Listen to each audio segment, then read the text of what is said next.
Kumusta at maligayang pagbabalik sa Revelation kung saan napunta tayo sa puso ng mga misteryo ng propesya. Ang pangalan ko ay Alan Dubre. Kung bago ka sa ministeryo at pinakikinggan mo ito ngayon sa unang pagkakataon, tangkilikin ito, hanapin ito, at hanapin ito. Ngunit tandaan din na bumalik at panoorin ang mga ito sa pagkakasunod-sunod, isa-isa. Idinisenyo namin ang mga ito na lahat ay nasa kagatlaki ng mga halaga upang makuha sila ng mga tao, hanapin at hanapin sila. At kung gusto mo ang mga turong ito, i-like, i-share, and i-subscribe. Mayroon kaming nasa kahon ng paglalarawan sa ilalim ng bawat pagtuturo. Isinalin namin ang mga turong ito sa 10 iba pang mga wika, hindi lamang mga closed caption, ngunit literal na pagsasalin sa boses para sa 10 iba pang mga wika upang matulungan kaming ibahagi sa pamilya at mga kaibigan at mga taong nakakasalamuhan namin sa buong mundo. Sa pamamagitan nito, sa huling pagtuturo, pinag-usapan natin ang paghahayag ng mga pagkakaiba sa loob ng mga sinoptikong ebanghelyo ni Mateo, Marcos at Lucas. Naman di ba na mauunawan ang una ay magiging nahuli, ibig sabihin si Matthew, Mark, Luke sa huli ay magiging Luke, Mark, Matthew at ang pagkakaiba para sa kanilang sa kahulugan ng kanilang mga pagkakaiba sa loob ng kanilang mga ebanghelyo ay tungkol sa mga misteryo ng propesiya. At ngayon, sinabi ko na tayo ay pupunta sa mga diskurso at gugugol tayo ng ilang mga turo sa mga diskurso, ngunit tayo ay pagtutuunan ng pansin ang 3 nabanggit na mga kabanata ng Lucas ngayon, 21 sa diskurso ni Marcos, kabanata 13 at sa diskurso ni Mateo sa kabanata 24. Tayo'y pumasok dito at maghanda na mabaliw ang iyong isipan dahil ito ay lubhang kapanapanabik. Sa Lucas Kabanata 21, makikita natin sa bersikulo 25, lahat ng kanilang mga pag-uusap ay naiiba tungkol sa pagdating ng anak ng tao. Makinig sa Lucas 21:25, magkakaroon ng tanda sa araw, buwan at bituin. Sa lupa, kabagabagan ng mga bansa, kalituhan, dagat at alon ay humahagupit. Puso ng tao ay nanglulupaypay sa takot, naghihintay sa mga bagay na darating sa lupa at kapangyarihan ng langit ay mayayanig. At makikita nila ang anak ng tao na dumarating sa alapaap na may kapangyarihan at kaluwalhatian.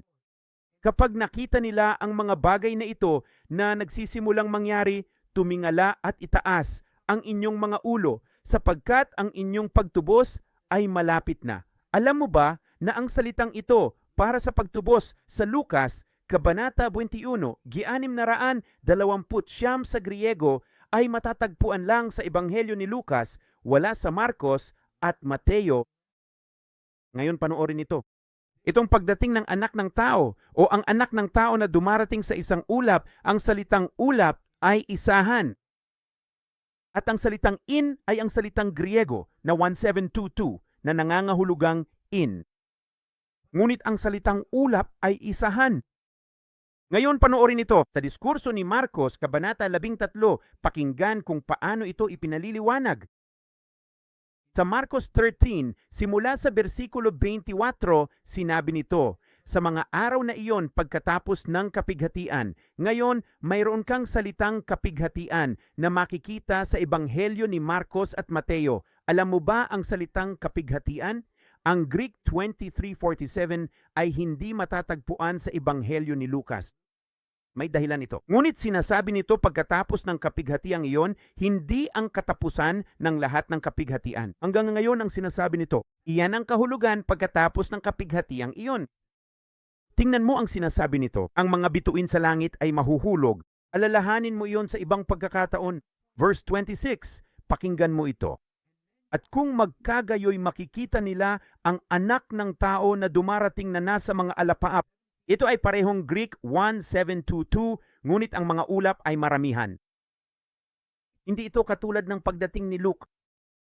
Ito ay isang hiwalay. Ngayon handa ka na para dito? Pumunta tayo sa Mateo Kabanata 24. Sa Mateo Kabanata 24, magsisimula tayo sa bersikulo 27. Tandaan ang talatang ito para sa ipapakita ko sa iyo pagkatapos. Sa talatang 27, sinasabi, sapagkat kung paanong ang kidlat ay kumikislap mula sa silangan at kumikinang hanggang sa kanluran, gayon din ang pagparito ng anak ng tao. Ang salitang ito para sa pagdating ay paglalarawan ng literal na pagparito ng anak ng tao na pababa sa bundok ng mga olibo, na makikita mula sa isang dulo ng langit hanggang sa kabila. Ang salitang ito, G352, ay ginamit lamang ng 4 na beses sa Ebanghelyo ni Mateo at lahat ng 4 na beses sa Ebanghelyo ni Mateo ay nasa Kabanata 24. Ang salitang ito na ginamit sa kabuuan ng 24 na beses sa Bagong Tipan ay hindi matatagpuan saan man sa Lucas o sa Marcos. Ito ay, akala mo may dahilan. Maalala mo iyon. Ngayon, versikulo 29, kaagad pagkatapos ng kapighatian ng mga araw na iyon. Nakikita mo yon? Ngayon ay pinag-uusapan natin kaagad pagkatapos ng kapighatian. Hindi ang kapighatian, kundi ang kapighatian. Ngayon makinig sa sinasabi nito, bahagi ng 24 versikulo 30. At kung magkagayoy magdadalamhati ang mga angkan ng langit at makikita nila ang pagparito ng anak ng tao sa mga alapaap. Ngayon na sa papel ay mukhang katulad ng kay Mark. Ngunit kapag mayroon kang Strong's Concordance sa iyong mga kamay, tulad ng ginagawa ko dito mismo sa KJV+, sa S-Word program na ito na ginagamit ko, nalaman mo na ang salitang ito sa ay hindi ang in mula kay Luke at Mark sa kanyang pagiging nasa ulap na may 1,722 sa Greek. Ito ay ang salitang Griego na 1909 na nangangahulugang sa ito sa Mateo ay ang pagdating ng anak ng tao sa mga ulap kapag siya ay makikita na parang kidlat mula sa isang dulo hanggang sa kabilang dulo sa kanyang pagdating kaagad pagkatapos ng kapighatian ng mga araw na iyon. Oh my goodness! May 3 pagdating ng Panginoon, mga kapatid. At hayaan mo akong patunayan ito sa iyo ng kaunti pa. Sa Lucas Kabanata 17, simula sa talata 24, lahat ng 3 sa kanila ay ipinahayag. Nagsisimula siya sa huli, kung paanong kumikidlat mula sa isang bahagi ng langit at nagliliwanag hanggang sa kabila, gayon din ang anak ng tao sa kaniyang kaarawan. Remember Luke, paumanhin Mateo 24:27. Ito ay tungkol sa kanyang pagdating nang siya ay makikita sa mga ulap bilang kidlat mula sa isang dulo hanggang sa kabilang dulo. Sinimulan niya iyon sa versikulo 24. Makinig sa sinasabi niya sa versikulo 25. Ngunit kailangan muna niyang magdusa ng maraming bagay at itakwil ng henerasyong ito. Ibig sabihin, ang huling henerasyon. Kung paanong nangyari sa mga araw ni Noe, gayon din sa mga araw ng anak ng tao. Kumain nga sila, umiinom sila, nag-asawa sila at pinag-asawa. Hanggang sa araw na pumasok si Noe sa arka at dumating ang baha at nilipol silang lahat. Ito ngunit una ay hindi ang kwento ni Noah ng Mateo 24 sa dulo nito. Ito ang tumutukoy sa isang bagay na nangyayari sa simula, ngunit sa una, at ito ay kumakatawan sa 40 araw ng baha ni Noe kapag ang kaguluhan ay sumabog. Well, handa ka na ba para dito? Alam mo ba sa Luke chapter 21 sa verse 10 ang sabi, bansa ay magsisitindig laban sa bansa, kaharian laban sa kaharian. Magkakaroon ng malalakas na lindol at taggutom at salot. At tingnan ang bersikulo 12, matatagpuan lamang sa diskurso ni Lucas. Ngunit bago ang lahat ng ito, ibig sabihin bago ang bansa laban sa bansa, kaharian laban sa kaharian, mayroong isang yugto ng panahon na unang nangyayari. At ito ay konektado sa ano? Ang pagdating ng anak ng tao sa isang ulap, konektado sa 40 araw bilang kay Noe? Well, guess what? Ano ang nauuna sa bansa laban sa bansa, kaharian laban sa kaharian? Ano ang bansa laban sa bansa, kaharian laban sa kaharian? Bansa laban sa bansa, kaharian laban sa kaharian ay nagsisimula sa 2 selyo, Red Horse Rider. Sinasabi nito na ang Red Horse Rider na ito ay binigyan ng kapangyarihan upang alisin ang kapayapaan sa lupa at dapat silang magpatayan at binigyan siya ng isang malaking tabak. Ano ito? Ito ay bansa laban sa bansa, kaharian laban sa kaharian. Kaya ano ang ngunit una? Darating sa harap ng bansa, laban sa bansa, kaharian laban sa kaharian? Hulaan mo. Ang nakasakay sa puting kabayo, Ang anak ng tao ay papalapit na sa pasimula gaya ng nakasakay sa puting kabayo sa harap ng bansa laban sa bansa, kaharian laban sa kaharian. Alam mo ba na ang diskurso ni Marcos simula sa bersikulo 8, ang bansa ay magsisitindig laban sa bansa, ang kaharian laban sa kaharian, ang mga lindol, ang taggutom, ang mga kaguluhan, ito ang simula ng mga kalungkutan? Walang kundi una. Nagsisimula ito sa Red Horse Rider pagkatapos ng diskurso ni Luke. Nagsisimula ang diskurso ni Mark sa Red Horse Rider. Ngayon, panoorin ito. Alam mo ba na ang Marcos 13 ay may kasuklam-suklam na paninira na iba kaysa kay Mateo? Ang kasuklam-suklam na paninira sa kay Marcos ay ang tungkol sa marka ng halimaw? Hayaan mong patunayan ko sa iyo. Sa Lucas 17, alam natin na ang Panginoon ay darating sa pangalawang pagkakataon bago siya dumating. Tandaan, bago siya dumating, ang kidlat ay mula dulo hanggang dulo. Nagsisimula ito sa Lucas 17:28. Gayon din naman, gaya noong mga araw ni Lot, sila'y bumili, sila'y nagbenta, hanggang sa siya'y nagpaulan ng apoy mula sa langit. Pagkatapos ay nahayag ang anak ng tao. Ito ang konektado sa diskurso ni Marcos sa pagdating ng anak ng tao sa mga ulap. Ngunit ano ang kanilang ginagawa bago siya nagpaulan ng apoy mula sa langit? Bumili sila at nagbenta. Alam mo ba na ang salitang binili at ipinagbili mula sa Lucas 17 ay ang binili at ipinagbili? Hayaan mong ipakita ko ito sa iyo. Ito ang binili at naibentang G59 at naibentang G4453. Ito rin ang tanda ng halimaw.